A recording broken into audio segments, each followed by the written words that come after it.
Chapter 12, Jay, the Miracle Fish. Miss Kibble's house smelled like cat litter, and guinea pig litter, and ferret litter. All sorts of sounds greeted the boys as they stepped into what seemed to be the living room, but so much of it was taken up by critters it was hard to tell. "Wow," Winger said when he came eye to eye with a blue and yellow parrot. "Bad kitty, the parrot chanted. "Polly want a cracker?" Winger asked. The parrot stretched its neck and delicately picked a donut sprinkle off Winger's cheek.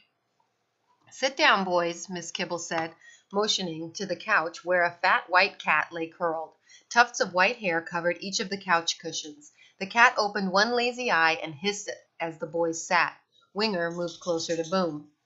Miss Kibble pointed to the coffee table where two fish swam in a fishbowl. "That's Jay the Miracle Fish," she told them, "and his little friend Walter." Jay was a big goldfish about 3 inches long. He'd make a great meal for the mer baby. "How much?" Boom asked. Bad kitty, the parrot chanted. "Oh, Jay the Miracle Fish is not for sale," Miss Kibble explained. She sneezed again, then sat down on a stool. "He's my special fish." "Why is he called the Miracle Fish?" Winger asked. Rats, why did he have to ask that? Now they'd be stuck there listening to some long story when Boom had to get back to the house and feed the mer baby so it wouldn't shriek and so Mr. Mump wouldn't complain to the police. Jay used to be all alone in his bowl, swimming around his castle day after day after day, Miss Kibble told them. Then one day he leapt out and landed on the coffee table. "Out of the bowl?" Winger asked, leaning forward. "On purpose?"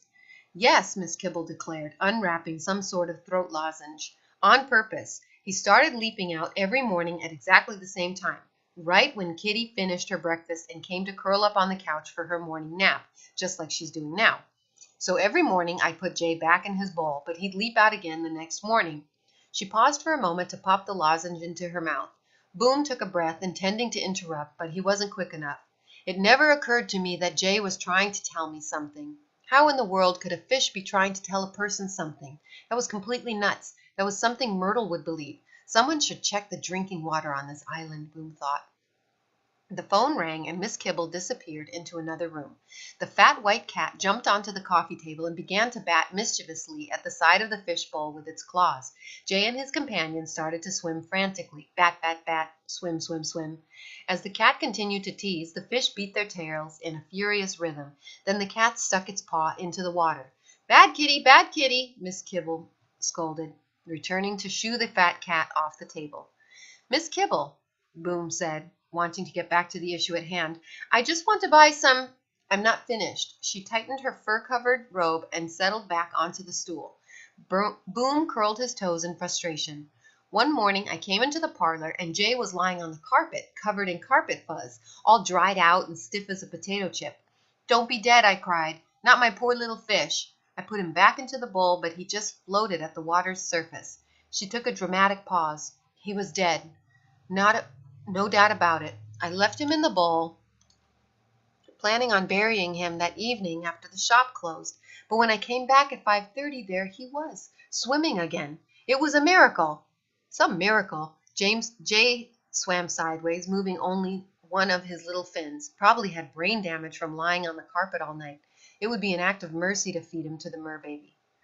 "Great story," Winger said. "Where are the goldfish that are for sale?" Boom anxiously asked. Miss Kibble's story was stalling his mission. His kicking foot began to twitch. Miss Kibble cleared her throat and peered at Boom over her glasses. "There is a moral to this story, dear boy. Patience is a virtue, don't you know?" Patience would be all well and good if this were an ordinary trip to the pet store, but of course it wasn't, and Boom thought his head might explode at that very minute. How far down Prosperity Street might the baby's shriek be heard? Would it carry on the morning wind? Miss Kibble cleared her throat. "I realized that Jay was throwing himself from the bowl because he was trying to tell me that he was lonely. As you so poetically stated earlier, fish are no different from any other creature. They have feelings. They have needs. My opinion exactly. So yesterday I added Walter to the bowl." She indicated the smaller goldfish. "And here it is, the time of day when Jay usually throws himself out. Look how happy he is. All he needed was a friend." She tilted her head and sighed. "And that is why I let you boys into my parlor today, even though I am suffering from a most horrid head cold. I am delighted by your noble purpose. Come, let's find a friend for your sister's fish." "Finally! "How much does a friend cost?" Boom asked, pulling out the $3. "In this situation a friend is free." Miss Kibble walked down the hallway that led to her shop. As soon as she left the room, the fat white cat jumped back onto the coffee table. It stuck its paw into the bowl and gave Jay a flick, sending the goldfish soaring through the air and onto the table. Winger and Boom looked at each other. Bad kitty, Winger said, putting Jay back into the bowl. Boom followed Miss Kibble. "If friends are free, can I get about a dozen?"